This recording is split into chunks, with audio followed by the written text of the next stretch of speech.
Lore Together is proud to be part of the Boss Rush Games Network. Feel free to find out more at bossrushgames.com/network.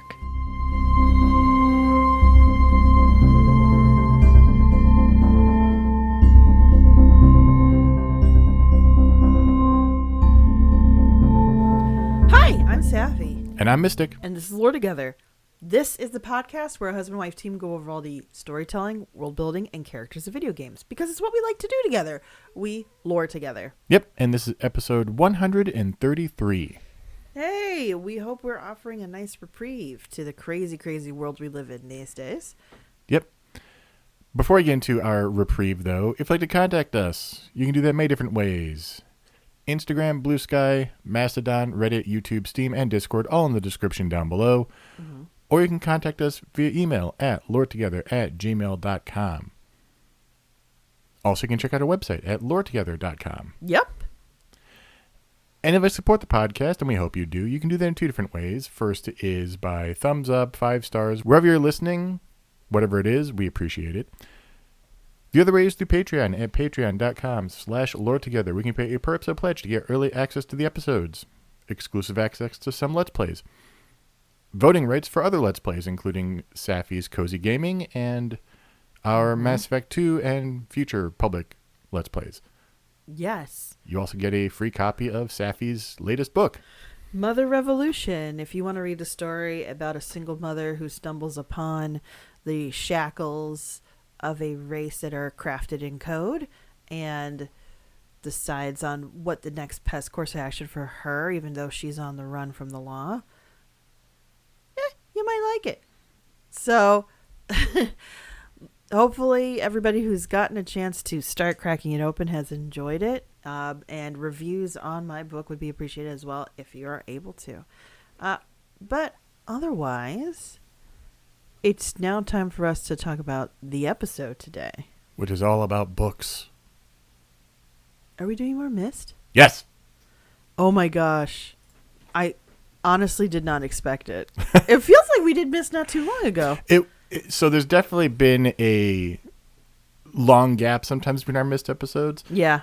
We did Book of Atris back in episodes 10 and 11. We covered Myst, Riven, the sequel to Myst, Myst 3, and I believe Myst 4 before we got back to the novel universe with Book of Tiana back in 111 and 112. Yeah. And then we did the Riven remake in 117, I think. Yeah, it's a universe we do like going back to a lot. But the reason I'm back here right now is I just started reading the next book. Oh, the Book of Denis? And decided, you know what, might as well do an episode. Wow. Did you read all of the Book of Denis? Most of it, yeah. Okay. Yeah. Is this why you warned me that this might be a two-parter? It is definitely going to be a two-parter. Okay. Well, it is a book, and that's how it's been for the last 2 books that we covered in this universe, right? Yes. Every time we cover a Myst book, it's always been 2 episodes. Yes. Mass Effect gets by with 1, although I think sometimes 2. We've done 2 for... I think we did 2 because there was a preamble before we got into the book. That's true. I think it's just the way that the Myst plots are. And also, Myst is very much as it's a consistent universe with consistent rules, it's very much a fantasy series. Yeah. Fantasy tends to take a lot more space than a lot of other genres, including science fiction. So, where we are, by the way, if you want, we're going to kind of jump in. Mm-hmm. So, if you want our previous Myst episodes, like I said, 10 and 11 for Book of Atris, and 111 and 112 for Book of Tiana. Mm-hmm. Book of Tiana is a prequel to the Book of Atris, but Book of Atris is the better starting point. Mm-hmm. But where we are in the Dunny timeline is a bit muddled this time. On our terms, not in terms of the novel, because we discussed everything up to Myst 4, which takes place in the year 9480 of the Dunny calendar. Yes. But our story today is back in 9466, just 4 years after the events of Riven, the game. Whoa. Okay. And 6 years before the events of Myst 3 in 9472 of the Dunny calendar. Just so you're aware, this means that between Riven and Myst 3, it's 10 years. And I hope Yeah. Atris talks to the stranger between these events. Otherwise, he's just that guy who talks to us when he needs something or wants to show us his new project. Well, there's later on you said something about him referring to the stranger as old friend. Yes. So well, kind of. I don't think it's the same character. I don't think the player character is the same after Myst 4. Right. That's Yeah. right. You've said that before. But I do think He does call us friend, though, and Atris seems even keel enough to know that a friendship that only takes place every 10 years is not really a friendship. So Yeah. I mean, he might be naive about the nature of his sons, but I don't think he's naive about the nature of friendship and keeping up with people. And also just like remembering when we played Myst, is it through 3? No. The one where it's Myst 4 with the daughter getting kidnapped, Yes. right? Yes, sorry. With Myst 4, I feel like there's also this sense of familiarity because all his kids know you, for That's true. good or for bad. And in particular, his daughter, his youngest, kind of has this like sense of like, yeah, you're like the cool uncle who visits Yeah. every once in a while. I always got that sense from them that it's like, oh yeah, it's But- you. Hey, how are you doing? But the thing is, when we get to the opening of Myst 3, Catherine is talking to us like we haven't seen it before. When we get to the opening of Myst 4, Yisha is talking like we haven't seen it before. So, But at that time in Myst 3, I feel like, and I always call her Katran because that's her native name, and I feel like I should respect it. But Katran is really speaking to us and be like, oh yeah, you haven't seen what we've been working on. maybe. Like, that's the sense I get is, and then Myst 4, it's a kid explaining something they're excited about. Look, I got to help my dad with this thing. Like, I think that's different. I get that sense. I'd have to go back and rewatch those scenes that we played through, but I agree with you that they should have at least kept up to some extent. Yeah. That's the sense At least- I get. Letters, like, how does he contact us? You know? So, Well, first, one of our fans will tell us because our fans have been very good about explaining Myst when I've missed one or two things along the line. what you've missed and missed. Linking books and stuff like that. Like It's true. he's able to get you home, but then also it's like, I have a profound friendship with this person who helped me get out of this crazy scrape, is what I feel like the relationship is between the original stranger and Atris, because they both feel that way. It's like, we just happened to stumble upon each other at the right time and saved each other's butts. So I get the sense that they would, be friends with each other, being like, thank you for being somebody I could rely on unexpectedly in a weird Right. time. So let's get into it. This book does have passages or visions to start each part.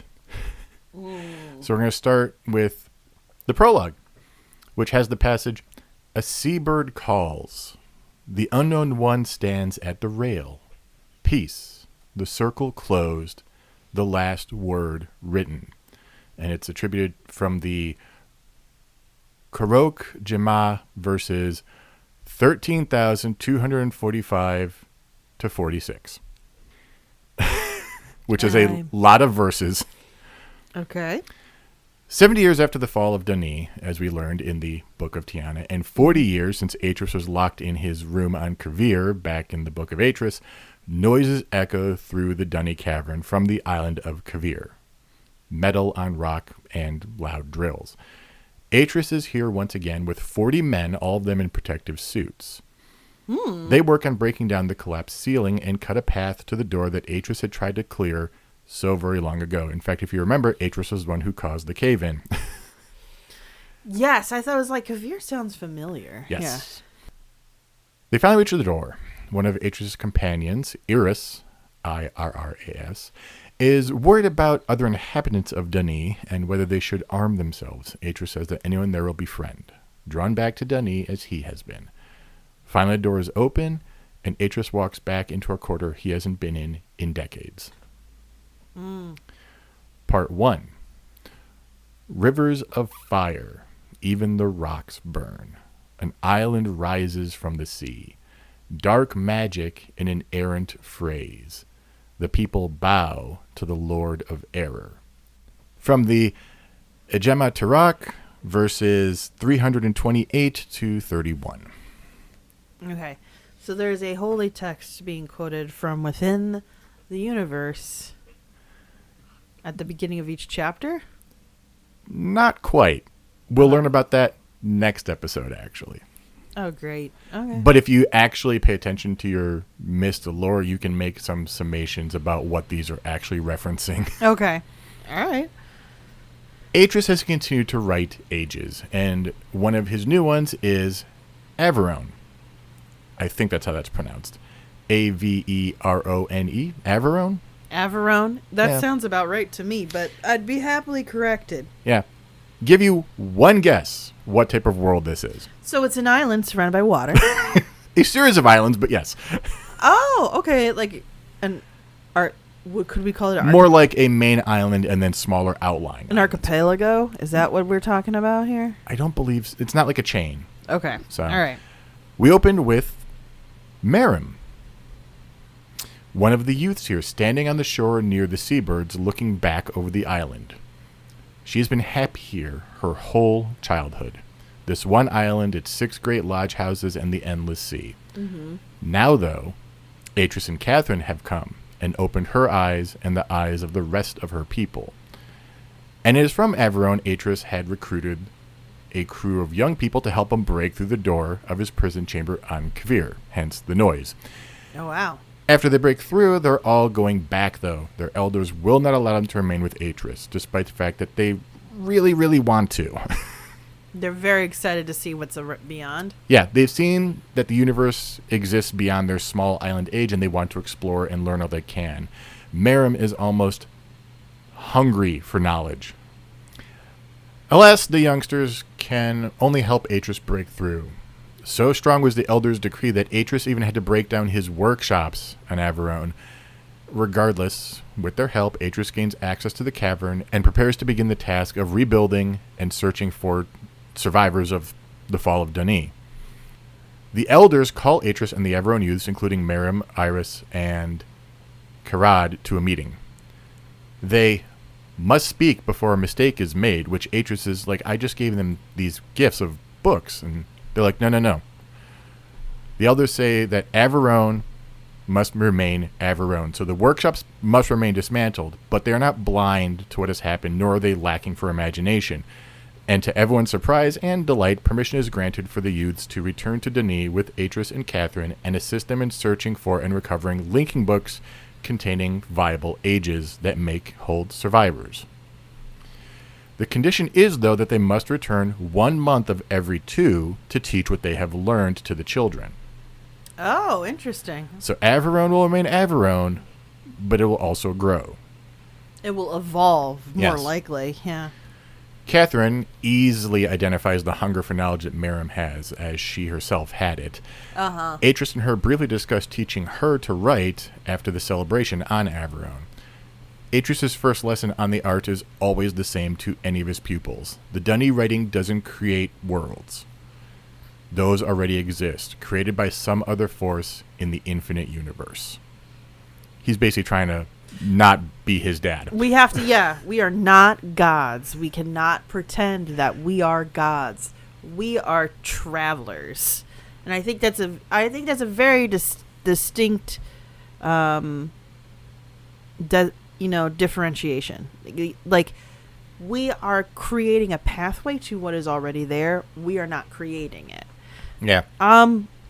Which is it's interesting if you take it toward, because sometimes the way we talk about the art in the Myst series makes me think about the metaphor of just creating in general or being a writer. Because that's what I feel like the creators of Myst felt like they were talking about. So it's interesting to couch it in that the person who we are supposed to relate to the most and we think has the best insight on what the art is believes that what you are creating is a portal to what's already there. It is very philosophically very interesting to think about, and the implications of what that means as somebody who's creative. I do want to say that one of the reasons I jumped back into doing Myst so early compared to our previous episode. Yeah. Is when we did our streams for the Book of Tiana, we were playing Uru. We will probably play Uru again for this. Yeah, it makes sense. And the sheer amount of text that is in Uru could be 5 episodes in and of itself. I believe that, yeah. So I figured, let's get the books out of the way, or at least all the books that are available, because we're talking about Mirram. Book of Mirram is still one of those things that's mentioned every couple years. Yeah, that's true. That's true. So Atris wants to search the ages for survivors of Dunny's Fall to see if there are any who would be interested in actually returning to Dunny. So on Kavir, Mirram and Garrus find Gen's old study. This is like when they first are exploring the just outside of Atris's old room. Right. Atris tells them to look through the books, but not to link to any ages, as they might be unsafe. Well, especially because Gen was editing willy-nilly without any understanding about what he was doing, which makes a very dangerous situation. Oh my gosh, why does this feel like such a familiar rant I've had? Mirram is stunned, though, by the quantity of books and says Gen must have been a clever man, which Atris only answers with, clever. Yes. Let's keep it at that. Let's keep it at that. Which I could agree. Gen was clever. That's about the end of his qualities. It's not the end of his qualities. It's the end of his endearing qualities. Yes, fair. Karad and Catherine work on fixing a boat that they find at the dock with hopes that they can get to the Dunny city proper. As the boat is being worked on by Karad, Atris confides in Catherine that he now knows how much his father twisted his mind in the early days, and how long it's taken him to unlearn and unthink like Gen did, and how he still feels his shadow over him. Yeah. And Catherine says that this may be why he had to return, to finally shake the shadow off. Mm-hmm. He finds in his father's notes and journals rumors, stories, and passages about a great king. This is before the history he knows with the late kings, with like King Kareth. Yes, because we have to remember that in the Book of Atris, at that time, who we knew as Anna, basically tells the Book of Tiana. Essentially what we know from the Book of Tiana. So Atris is not ignorant of what happened before the fall of Denis. Right. And he knows some of the big stories, like King Yes. Kareth taming the great beast in the desert. Right. Yeah. So he knows a lot more than most people would in his situation when it comes to a culture that you were kind of extricated from due to circumstance. However, this king does appear to have prophesized much, though remains completely nameless in the text. However, Atris and Catherine don't believe that anyone can know what is to come. Right. So they kind of just put it out of their mind, but it's like, what is Gen looking for? Mm-hmm. A source of power. Let's be perfectly honest. That's what Gen's looking for. Well, to Gen's credit, he did have a single-minded obsession with restoring the Dunny culture. Not only his way of doing it was through power, and his goal was power, but he did also try to take copious notes on all the stuff he was reading and everything, trying to piece it together, because he didn't know enough. He was a teenager when Dunny fell. He wasn't even a teenager when Dunny fell, I thought. He was like 8, I thought. I could be misremembering, but he was not. He was a child. He was a kid. He was a child. I remember very specifically he was a child because, yes, he was in school for 4 years by that point, which meant that he was 8. Yeah. All right. So, and maybe I'm off by a year or two, but that's it, most it. But still, like, I still am going to call it sus because it's still It's fair. That's fair. It's a pursuit of power. He is trying to gather. This is. I'm sorry, I'm veering off course, Mystic, but I want to make this point very quickly. You are taught how to research in over years in the traditional Western academic system to separate the wheat from the chaff, right?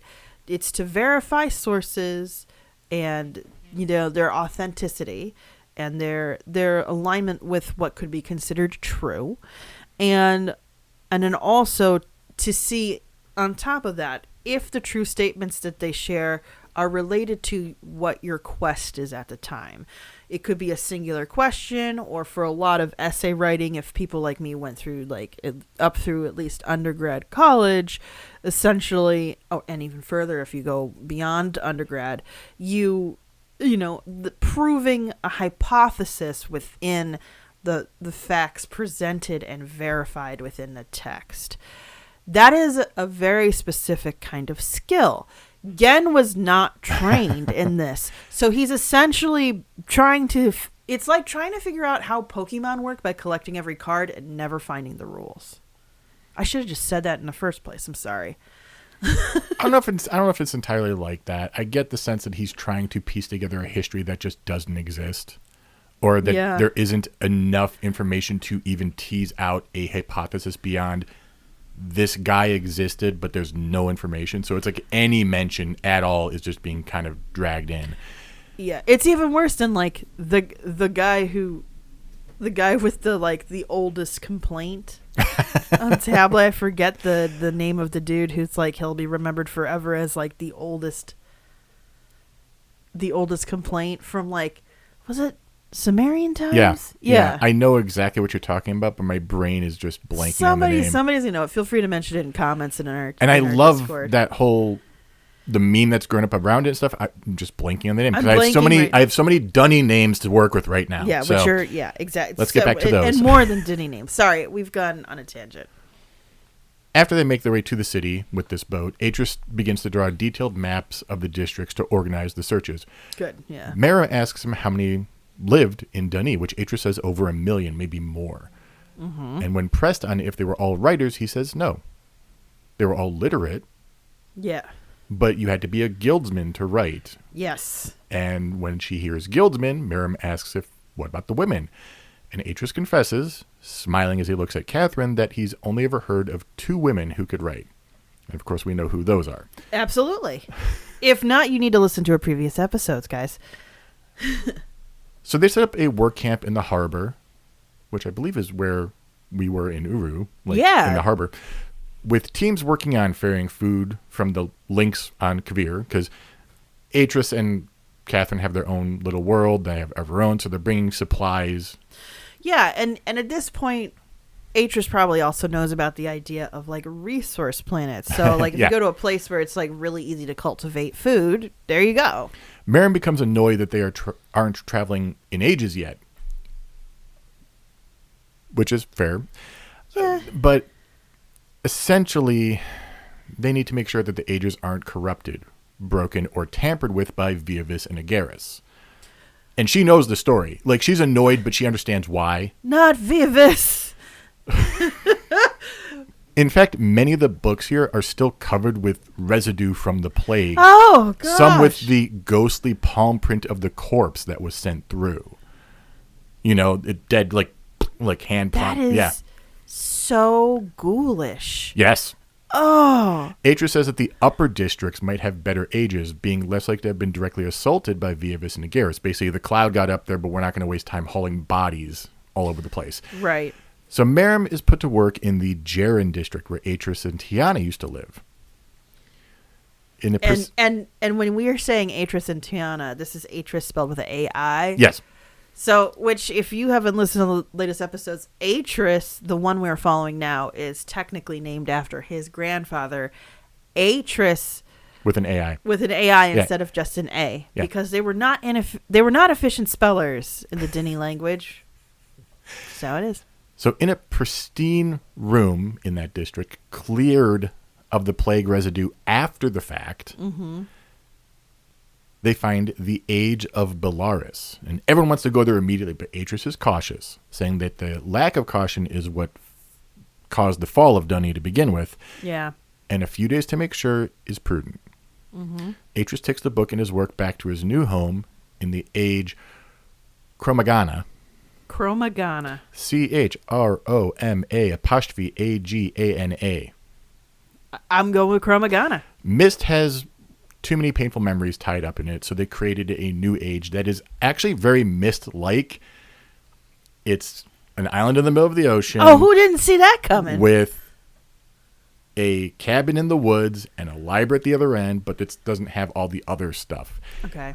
The audiobook, by the way, completely ignores this age entirely. They literally say that he takes all his work back to the age of Myst. So that's abridged for you. But I can understand why you can't go. I mean, that's the place where your son's tricked and abandoned you. And no, and I get why they removed it from the abridged version of the book too, because this doesn't matter. It's a resource world. Like, it matters for characterization, but if you're glossing over that characterization because you're only doing a 2-hour audiobook. Right. Oh, it's only 2 hours? It's like 2.5 hours or something, yeah. Yeah, that's... Guys, the book version of the Book of Denis is much thicker than 2 hours. I'd say if you're going to do it a proper... The paperback is 466 pages. So if you're doing a proper audiobook of that, it's probably about anywhere from like 10 to 12 hours, I would think. Yeah, at least 8. At least 8. Yeah, I'm thinking about how long. I think 100,000 words is about 8 hours. Yeah. And I think that book's much longer than that. So, Catherine, unbeknownst to Atris, while he's working himself on all this and trying to... Current day Atris. I'm sorry. I just want to make sure I'm back on track. Yeah. Basically, Catherine, unbeknownst to Atris, writes a linking book to Bellaris because she knows how to write. Like, oh, well, we might need this. Yeah. Why not? And she surprised him with it. But it's like, let's go now. While they're alone, let's go. Well, no one else can help us if something goes wrong. But they link to Bellaris. However, they find it an overgrown island, no structures or any hint of civilization, which doesn't make any sense given the condition the book was found in. It's pristine. But if it was a place that was made specifically to have tending to it, and it's no longer tended to. Oh, no, but like the plague residue is gone. Like somebody cared about this age and cleaned up the room and the book. Like, oh, weird. Okay. Yeah. So puzzled, they return to the teams in Denis, canceling the group expedition. Basically, nothing there. So they need more ages to check, so they send Mirram and her team to another upper district, and she's eager to find survivors. And despite the fact Atris telling her go tomorrow, it's not a huge rush, he's like, we're going now. She's like, I'm leading this, we're going right now. Part 2. A burrowing worm blinks in the sunlight and pulls his eyes down over his eyes. Earth's mouth steams and deep voices grumble. Time draws a jagged line upon the sand in which the woman waits. From the Korach Gemah, verses 21,660 to 64. Not ominous at all, guys. So nothing but good times ahead, right? If you actually try to think about it, I believe I know what this is referencing. So to me, it sounds like an earthquake of some sort. I believe it's Gen coming out of the volcano to get Atris. Oh. Or to bring Keta to who is pregnant with Atris to Anna. Because a burrowing worm blinks in the sunlight sounds like something that Gen, like a great way of describing Gen, a burrowing worm. He is. You know? That's fair. Pulls his eyes down over his eyes. Doesn't he have a problem with eyesight in the sun and have special lenses to offset that? Basically, sunglasses, essentially. Okay. Earth's mouth steams, deep voices grumble. They live by a volcano. That's right. Yeah, time draws a jagged line upon the sand. Sounds like the cleft. And the woman who is waiting within is Anna. That is my guess. I do not know for sure. But so it's about one of the journeys where Gen went back to Anna after he's abandoned her for whatever reason. Yeah. This is my guess. So, while his team is back home teaching, Atris makes more preparations for visiting the ages that have been found. Letters are penned for the teams to take into the ages, explaining the whole thing. Basically, like, if you find anybody who speaks Dunny, show this to them. Yeah. Catherine and Atris have both noticed a change in Mirram. She's more mature, and Catherine says children grow when fed, and she's been so hungry for knowledge and is beginning a lot of it. Yeah. She beseeches him to give Mirram the Rehevkor that they found in Dunny, which is, again, the primer for the Dunny language that kids are given. Mirram, for what it's worth, is thrilled with the idea of going to visit the Ages, but also finds it harder to leave Averone than it was for her before. Before, only her family was keeping her back.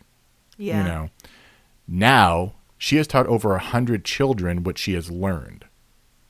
She's invested in their future. Yeah. And to the point that they're like, can we go with you? And she's like, no. How about when we're older? We mean, yeah. And I think, and it's kind of like going out and adventuring is definitely not for everybody. It's a very specific calling. It's almost kind of like how in a lot of old stories, which then Star Trek try to use this allegory too, the idea of like the captain's married to the ship. It's a very unique personality that is somewhat lonely, but also always having a thrilling adventure. Yeah. The search for the next discovery, so to speak. It's not for everyone, and I could totally see somebody going back and be like, actually, that was fun, but maybe... no, she is still eager to go. She's still eager to go, but it's harder now? Well, it's harder because she understands that there's more at stake now. Yeah, exactly. So, still, she has more to learn, so she must be with her teachers. Atris and Catherine. 6 Ages have been selected, and now it's time to venture out in 6 teams of 4, like some weird magical Stargate team. It's not weird. It just makes logical sense. It does. I just like the visual. Yeah. I mean, it is... Myst and Stargate do have a lot in common. Yes. There's less worms and guts, but other than that, like... Yeah.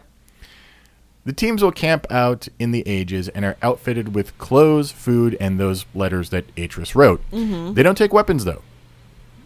That's... Okay. Atris tells them that the Ages, as written, are not dangerous, and the survivors are going to be Dunny. Like, they may not... Yeah, the Dunny are not very inherently violent. They're not... Dare I say they're not like humans who are constantly on the defense. I mean, we did have Viavis and Agaris. Yeah, 2 out of how many? 1 million. Yeah. Yeah. And they may not have been... You have to remember, like, we have 2 different interpretations for the end times of Dunny. Yeah. Because Book of Atris calls it a mass of the lower class, and then Book of Tiana calls it a plague.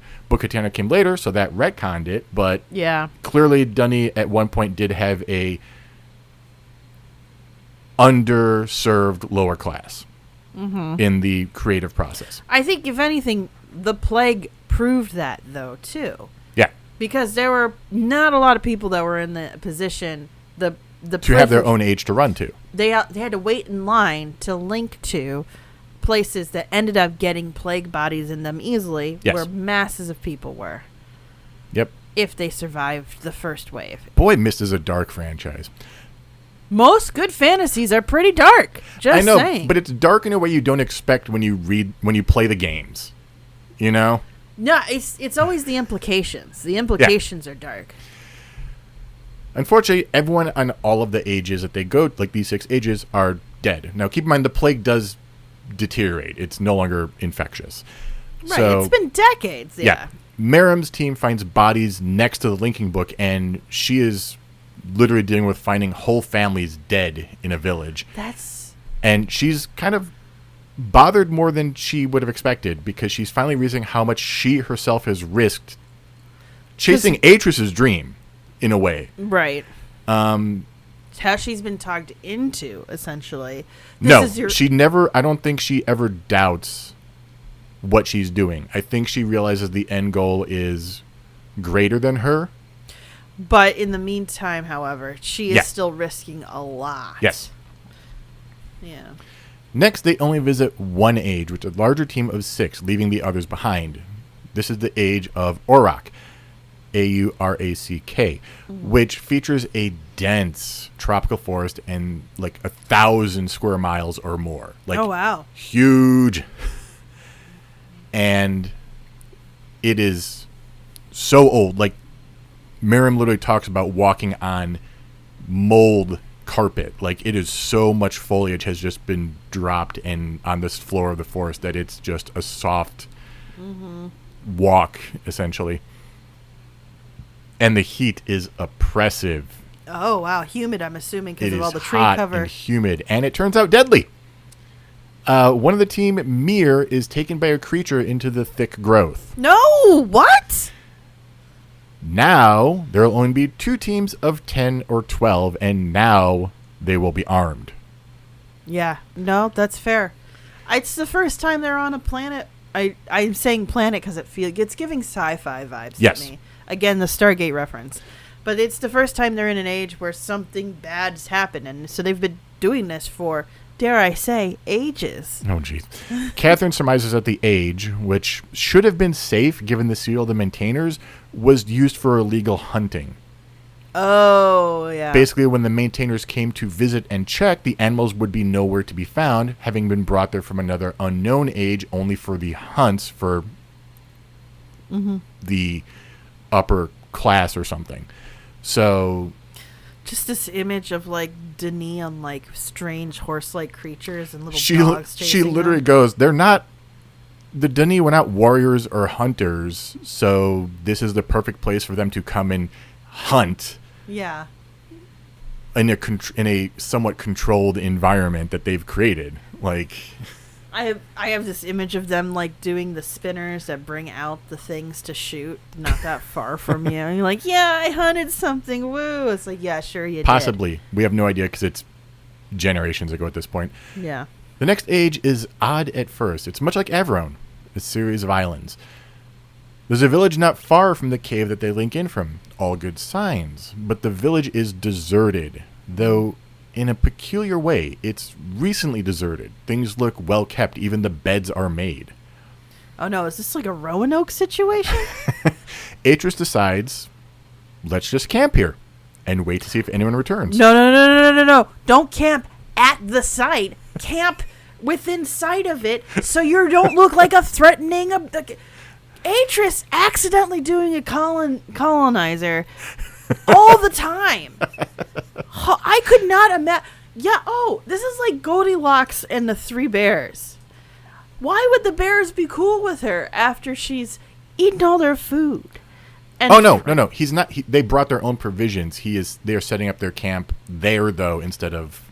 They're not taking... That's still... No, I get what you're saying. I still wouldn't take it. That sounds like a threat. Hey, we just showed up. You know, there's a lot of us, and you don't know where the rest of us are. So, you want to be friends, right? That's a threat. Mystic, that's a threat. Eventually, what can only be described as a floating village floats into the harbor. Atris greets the old man who comes forward, saying he is Atris, son of Gen, grandson of Atris and Tiana. The man replies he does not know of Atris's father, but that his grandsires are well known to him. Ah, yeah. He introduces himself, eventually, as Taemon, once a Dunny stonemason guildsman, now a steward. A steward? He's just one of the community here. Oh, okay. So he listens to Atris and goes back to his village for some time to talk to his own people. Eventually, they talk more. And Taemon says that even as Dunny fell, people cursed Tiana, as if Vivis Nagiris had nothing to do with it at all.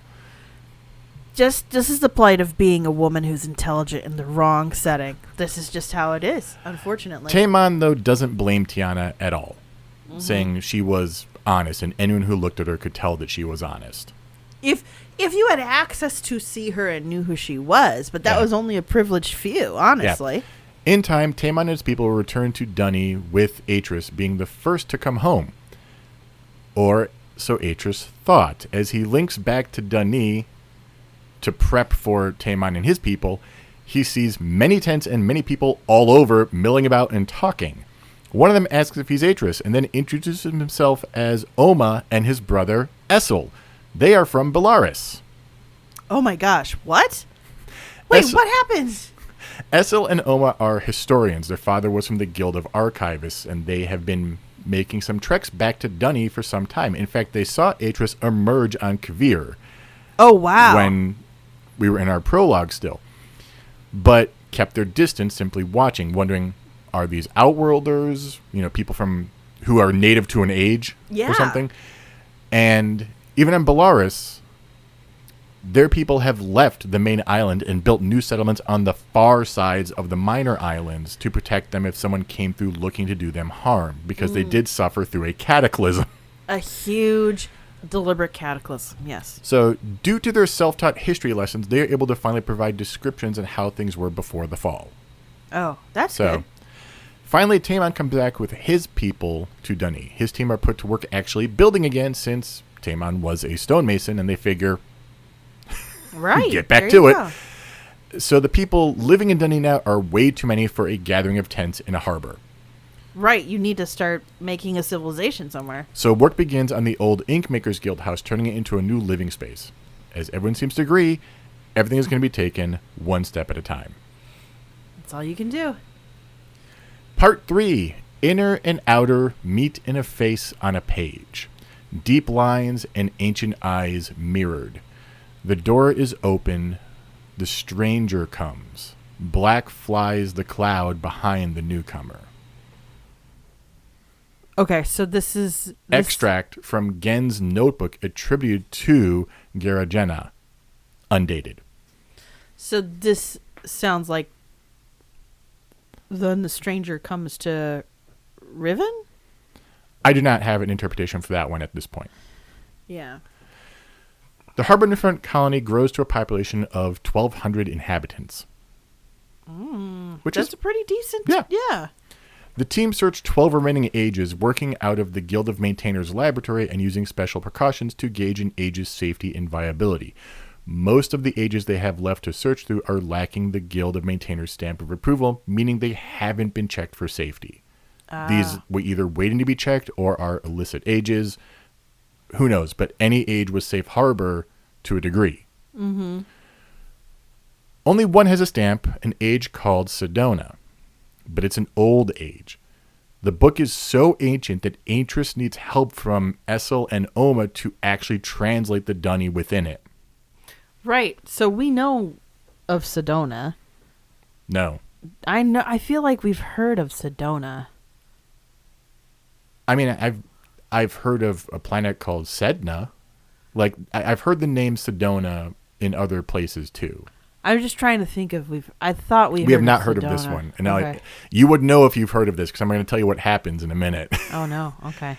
Gavis, one of the Averone, is put into a maintainer suit. It's essentially a hazmat suit or a spacesuit designed to be impervious to anything an age could possibly throw at it. Okay, good luck with that. Yeah, it is jet black and made of overlapping plates of stone. It looks like a metallic body, like a full... It looks like Master Chief's armor almost, all right? So we're going... But it's made out of stone.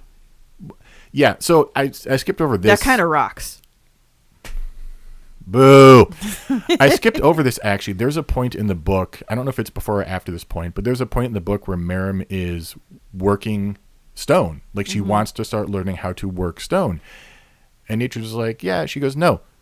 The Dunny were stone masons. That was their biggest accomplishment. He goes like, what about the writing? She goes, the writing didn't make the buildings hanging from the ceiling and the cavern and this huge thing. The writing was awesome. They were stone workers. Right. They were dwarves. I am a Denny and I'm digging a hole. Sorry.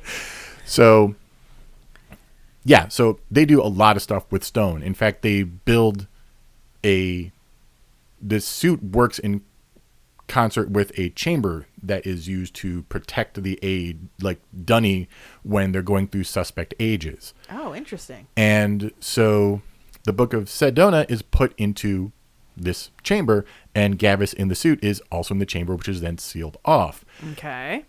He links through, and it's kind of like an auto return. Seconds go by, and it links back with this great fireball that just blasts through the room. The stone of the chamber begins to melt and then cools, and within the chamber, the suit is melting and then is covered with like a retardant foam. And then as soon as they're able to get to it, like they hear a groan from inside.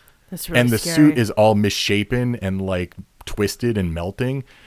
So they get Gavis out of the melted suit, and Gavis is seriously injured. And Aentress only has one explanation. This blew my mind when I read this.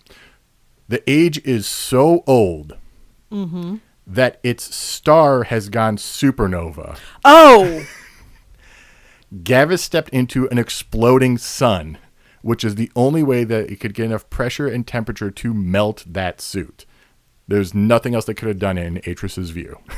So whatever Sedona was is no more. Yeah. Wow. This is kind of like when you watch Wrath of Khan and they're like, we thought we were on SETI Alpha 6. Wait, SETI Alpha 5. SETI Alpha 5 exploded. Like, yeah. It's like, you are late to the party, sir. Like, yeah. So, yeah, I stepped into an exploding sun. Just. Yeah, I wouldn't want. It's crazy to read that. Wait a minute. Let me go back. What did I read? You know what would be great for this? Cameras. Drones. This is what a drone is for. So they don't have the ability to, like, that technology of, like, looking into an age through the book is after this. Like, Atris discovers that after Riven. Oh gosh, that's excruciating. That's the whole crystal viewer that you're trying to tune in the beginning of Myst 4. Oh yeah. Okay. Wow. Yeah, and there's a prequel to that in Myst. Yes. In Rhyme. But yes, I remember because that was like the hint of where they were going in Riven. Yes. Yeah, but we're not to the point of like anything we can just look through. So. Yikes. Okay. All right. Wow. So obviously they're a bit more careful as they explore more ages. Yeah. Yeah, they really need that viewer. Oh my gosh. The next run, Eridanu, is much more idyllic. It's actually home to a sizable population of Dunny, including the ancient, like to the point they actually call out that he is balding and has spots on his head. Yeah. Master Tergan. Tergahn. Eventually, all the ages are searched, and the total population comes to 1,800 Dunny, of which 618 are adult men, and of those, only 17 had been guildsmen able to write. Yeah. So that makes a lot of sense, though. So, and it's been 70 years, we say, yes, since the fall of Denis. And we know that the Denis are long-lived. They're at least, 200, 300 years old? I think so, yeah. Mm-hmm. So a lot of these people are genuine survivors. Like, I'm sure there's a few people that were born afterwards. Yeah, 70 years. Yeah, you definitely meet kids of the Dunny and stuff who are living in these never things. knew what Denis was like, just like Atris and Gen, honestly. But the idea that there are people who waited 70 years to go back home. In fact, so I didn't have it in my notes, but Master Tergan is he's stuck in an age that's not his family's age. He was just up in that district when the plague started. So you go to where the first place is, and the family who owned it, their father was like, "Get in here." Yeah. So it's been 70 years. And he's been 70 years as a reclusive hermit because he's like, I don't like this place. Oh my gosh. So wait, and then does he find out what happened to his family, or they all know. Yeah. So the reason that they've been stuck there is the dad literally tossed the linking book, just like destroyed the linking book back to Dunny. He's like, I don't trust this. This is a coup. Right. Well, no, but yeah. So up until Atris showed up, there was no way back because Atris came with a linking book. Oh, okay. Wow. So he's just like, I don't trust this. Yeah. This is the only way to live. I mean, that's smart. That's a pretty smart, especially if you know that age has everything you need, and you will be able to survive. Yeah. So, but the idea you said Tarragon's not even with his. So, but where is his family? Did they? I do not know. Did they perish? Is my question. I do not. So. I do not know that information. Okay, as somebody who would write a story like this, you need to let the audience know this is agonizing. Then read the book. Are you saying that the answers in there were just not there yet? I honestly don't know. I don't remember off the top of my head. If it is, it's in the book, or it could be in Uru. Honestly, we'll find out. I'm not But I happy don't with this believe answer. I don't believe we find out actually. I'm not happy with this answer. Master Tamon is in charge of excavating the guild house, as we said, and there's been some discussions over whether the great mosaic of the floor should be saved. Tamon, of course, had seen work like it and possibly this work in its prime, you know, but to Atris and the others, it's not worth the safety of uncertain substructure at this point. Yeah. So they do eventually crack it, hoping to create a more stable ground, except they find a hidden great hall under the floor. Oh. Not in the plans, not on any map. It looks exactly like the stories that Oma and Essel had heard of the Great King's Hall. Which, of course, would have been built over. Yeah, that makes sense. There's a circular door at one end, and using equipment run by Master Turgon, they are able to determine that there is space on the other side. They do things very carefully, analyzing the air with a small drill that is kept airtight so they can get a small capsule. Catherine's the one who does the air sample checking and stuff. Okay. And then they send through what is essentially a periscope. You know, we're going to see what's back there. Yeah, that makes sense. That's about as close as we're going to get to drones, as you were saying at this point. Yeah. But they find another hallway. So they're like, nothing back there. The air seems okay. So they go through. They find a hall filled with pillars covered with odd script. And books written in the same foreign but familiar script. Okay.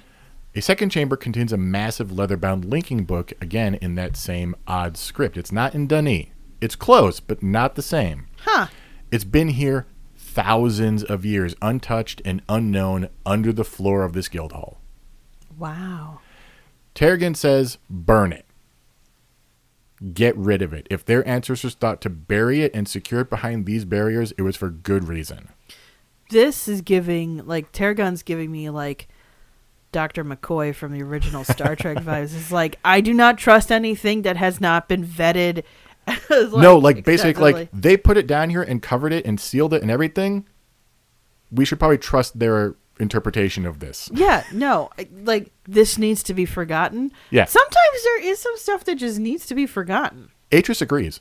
Yeah. Honestly, he's like, yes, but Oma and Essel want to copy it and try to translate it. So they're not going to use the book. In fact, Atris relents and says, be cautious. They literally are in a suit. They have a protective thing over the pages, so they're not touching it, and they're just copying it down. They're not. It's like basically the equivalent of like distant tracing paper. Yeah. It feels like. That still feels dubious.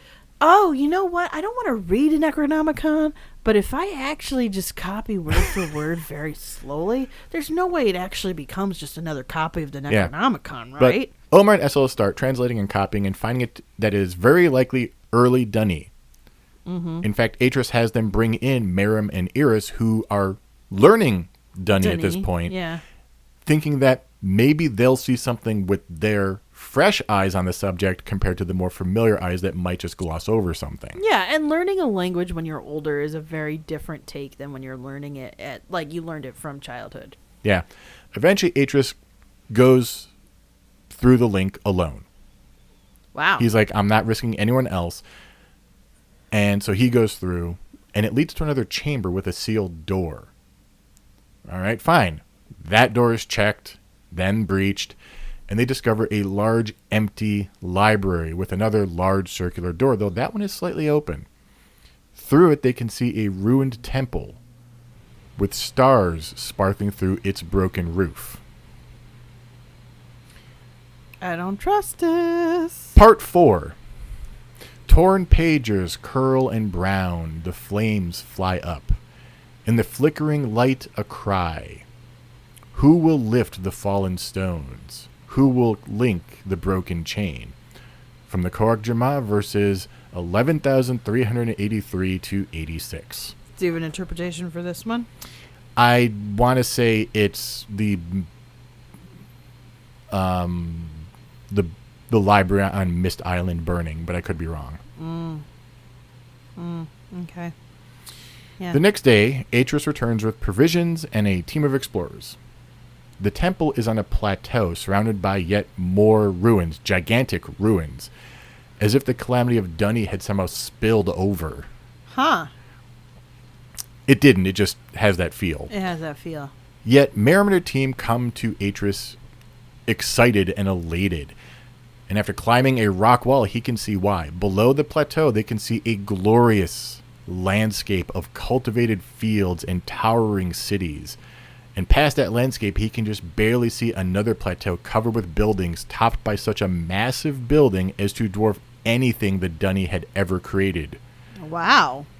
In fact, this civilization was even grander than the Dunny had ever been. Atris and Catherine both have a longing desire to remain at that instant. There's a catch, though. Taking precautions, they build a lift to the valley and carefully travel toward one of the great houses.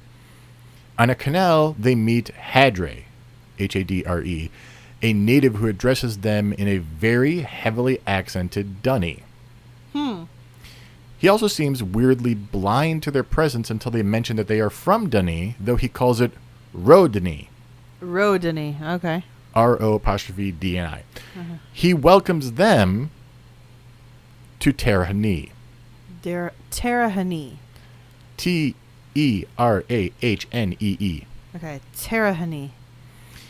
He then invites them to his father's house. Wait, Terahani? Do you know what it sounds like? Tyranny. Okay. I just want to say it. Could mean nothing, but just sounds pretty similar. He then invites them to his father's house, and from this point on, they experience the many delights of Terahani. The house of Hadre's father, though palatial and immense, is that of a commoner, he says. The entertainment and food they are subjected to is awe-inspiring. Rock seems to shimmer and transform in the lighting and music. The libraries are lavish and immense, books enough to fill all of Denis, and this is just the house of a commoner. Why is there class distinction? The buildings are thousands of years old. Well, so Atris is like, "What is your station?" He goes, "I'm just a commoner. Like we just work the land." And then we do eventually, I don't cover each individual person, but we do meet a governor, and it's like, you thought that was big, this is bigger. Yeah. Like, you want to talk about palatial. Yeah. Yeah. Pretty much. The buildings are thousands of years old, yet look brand new. They look like they were just built. Wow. And, Dunny, we saw Dunny. It looks worn. It looks... Yeah, it's whatever. definitely decayed over time. Yeah. The Tyranny love riddles and games, and our group of heroes plays a game of navigating a maze, except each room must be traversed within a time limit. Oh.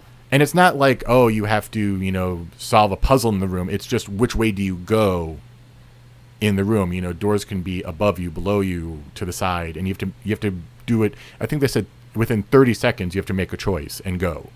Oh, wow, okay. And Mirram... Why does this feel like a Star Trek Deep Space Nine episode?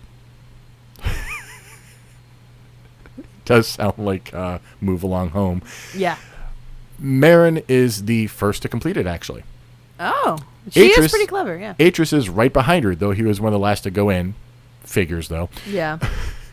Mirram decides to do it again, because everyone's like, oh, you did it. You all did it. All of you did it in less than 2.5 hours. That's amazing. Some of the kids, I can't do this, but some of the kids, they do it, and they only have like 10 seconds per room. Mirren's like, I'll do it. 10 seconds. And Hadre's brother, Idra, gets basically told to race. Like, let's race her. And he's like, can we do 15? And she's like, no, I want to do 10. And the guy's like, we'll do 12. Upsetting boundaries. Yeah. Jeez. And Mirram actually beats him.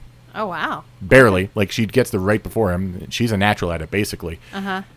The inhabitants of Terahani are hospitable, educated, and cultured. And Atris begins to entertain the idea of bringing the Denis to live there.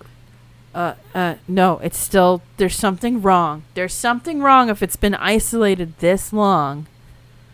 There is this weirdness to them about history, specifically. It comes up a few times that there's no talk of what came before the idyllic world that they live in. They have a history going back thousands of years, but this house has been here 4,000 years, and before that there was another house, and before that another. But nothing of, how did you get to this level of prosperity. Sounds like somebody's trying to erase the sins of their forefathers. And there's this one point where we see this lineage of one of the families. I don't have the name written down, but it's just this long line, and they're all just the last name. Like, no one remembers their given names anymore. It's just like, oh yeah, our lineage is very long, but no one cares about the individual anymore. It's just you have a legacy. It's weird. That feels a little gross to me, but okay. Atris's whole party, you're gonna be like, I know it. Atris's whole party also notices that there is a servant caste here, but they also all notice that they are well treated, but they keep to themselves, seemingly melding back into their own areas as if into shadow. Oh, and they do look distinct. Like, they wear kind of like red wine colored clothes and have silver hair. Okay. So as opposed to the Tyranny, which are more what you'd expect for a Dunny. Yeah. Okay. Interesting. So the servant class. Yes. Uh-huh. And they're quiet. Atris says this, quote unquote, well treated, huh? Okay. All right. Atris says this place seems highly organized given all that they have accomplished, and that this system must be part of it. Catherine and others are just like, we'll go with that line of thinking for now, but we're suspect. Like, I'm not even going with that line of thinking. That's really nice of you, Katron, to give them the benefit of the doubt. That benefit's not there for me.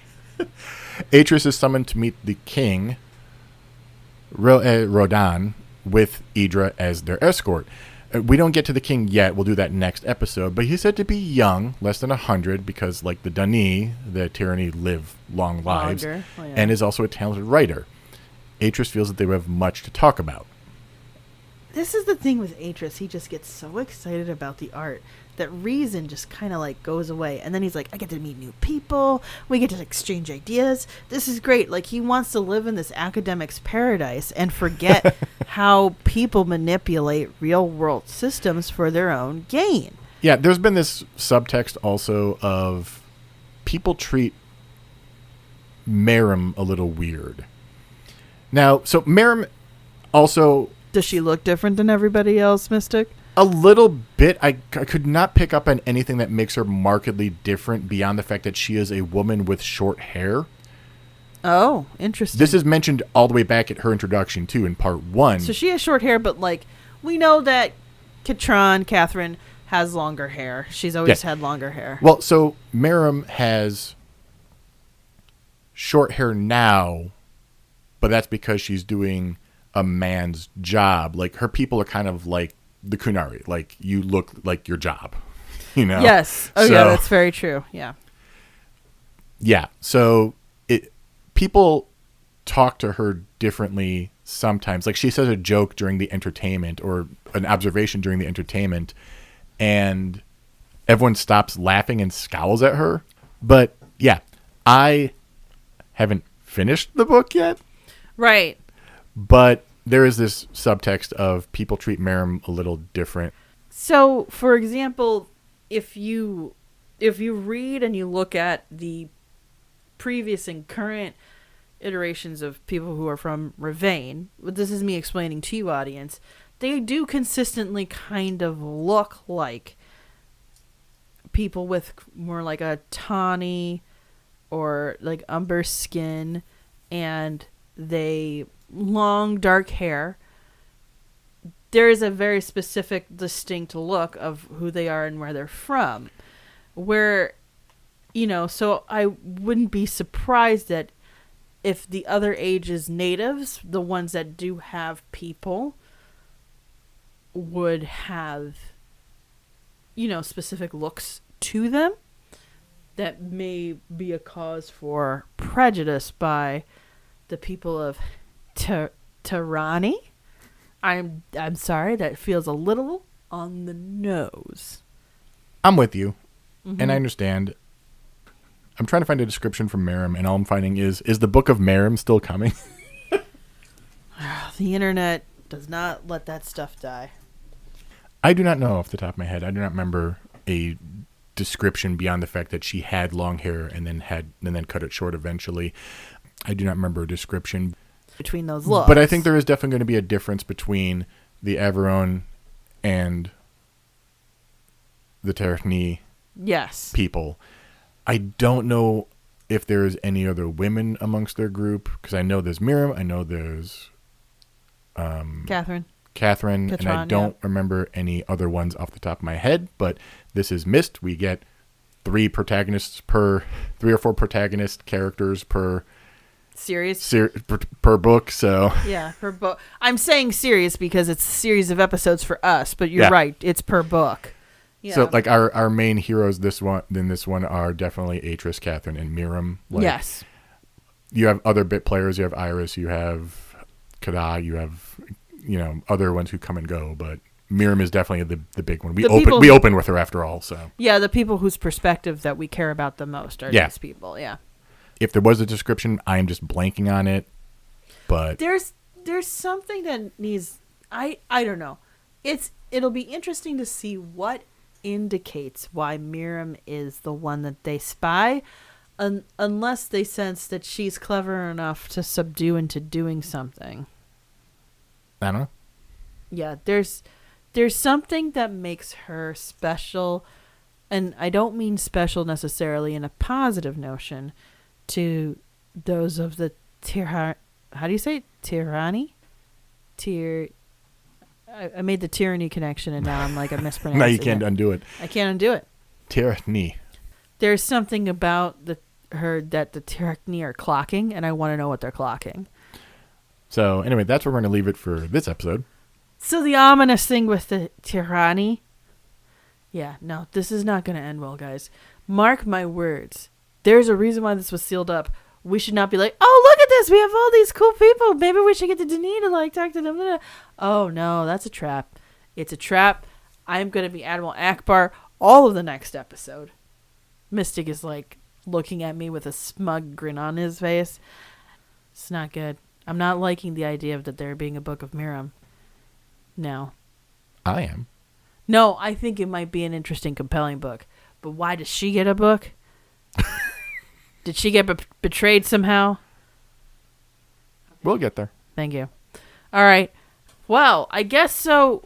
For those of you who like to see our hour-long live streams, it's usually the first hour of a game, but since we've been to Uru before, the Thursday after this is out to the public, we will do an hour of Uru. And Mystic, you got to tell me where to go, where we're going to be. We'll have to figure that out because we haven't covered Uru yet, so we can't do the opening of Uru, so we have to go somewhere else. We at least already have a character for Uru. Yes. So we could at least do something else. Yeah.